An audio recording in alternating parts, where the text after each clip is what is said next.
اے اللہ جو تڑپ رہے ہیں انہیں کعبہ دکھا دے، جو تڑپ رہے ہیں انہیں مدینہ دکھا دے۔ اے اللہ بڑے دن ہوئے تیرا گھر دیکھے، تیرے حبیب کا در دیکھے۔ اے اللہ تجھے غوث پاک کا واسطہ پیش کرتے ہیں، اے اللہ ہمیں جلدی جلدی مکے مدینے کی بعد اب حاضری عطا فرما۔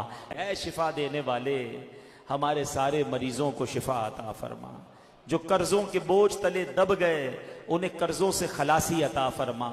اے اللہ روٹھوں کو منا دے، بچھڑوں کو ملا دے۔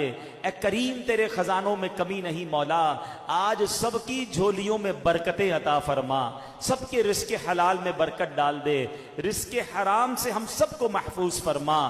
جن کے گھروں میں لڑائی جھگڑے ہیں امن و سکون عطا فرما، جن بچے بچیوں کے رشتوں میں رکاوٹیں ہیں اچھے اور نیک رشتے عطا فرما، جن کے رشتے ہو گئے اے اللہ ان کو گھروں میں خوشیاں عطا فرما۔ اے کریم مولا ہمیں حاسدوں کے حسد سے بچا لے، بد نظروں کی بد نظری سے بچا لے، شیطان کے شر سے بچا لے، جادو ٹونے آسیب سے بچا لے، زمینی آسمانی بلاؤں سے بچا لے۔ اے اللہ زلزلوں طوفانوں اور وائرسوں سے محفوظ فرما۔ اے کریم مولا تیرے خزانوں میں کمی نہیں، آج جس جس کا ہاتھ اٹھا ہوا ہے جو جو تمنائی ہے اے اللہ سب کی جھولیوں میں ان کی مرادیں ڈال دے۔ اے اللہ جو جو ہمارے حق میں بہتر ہے وہ ہمیں عطا فرما، جو حق میں بہتر نہیں اس کا خیال بھی ہمارے دل سے نکال دے۔ اے اللہ جو تڑپ رہے ہیں انہیں کعبہ دکھا دے، جو تڑپ رہے ہیں انہیں مدینہ دکھا دے۔ اے اللہ بڑے دن ہوئے تیرا گھر دیکھے، تیرے حبیب کا در دیکھے۔ اے اللہ تجھے غوث پاک کا واسطہ پیش کرتے ہیں، اے اللہ ہمیں جلدی جلدی مکے مدینے کی بعد اب حاضری عطا فرما۔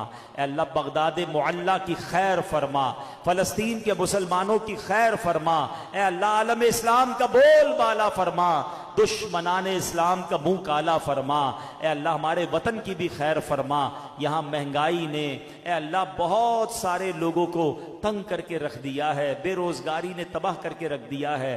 اے اللہ کئی لوگ وطن چھوڑ کر جا رہے ہیں، ہمارے وطن کو ایسا خوشحال کر دے مولا کہ یہاں بسنے والا ہر مسلمان خوشحالی والی برکت والی زندگی گزارے، وطن چھوڑ کر بیوی بچوں ماں باپ کو چھوڑ کر کہیں پیسے کمانے کے لیے نہ جانا پڑے۔ اے اللہ ہمیں ہمارے وطن میں ہی خوشحالی والی برکت والی زندگی عطا فرما، ہمارے وطن کو امن و سکون کا گہوارہ بنا۔ اے اللہ ہماری دعوت اسلامی کو ترقیاں اور عروج عطا فرما، بالخصوص حیدرآباد میں، سندھ میں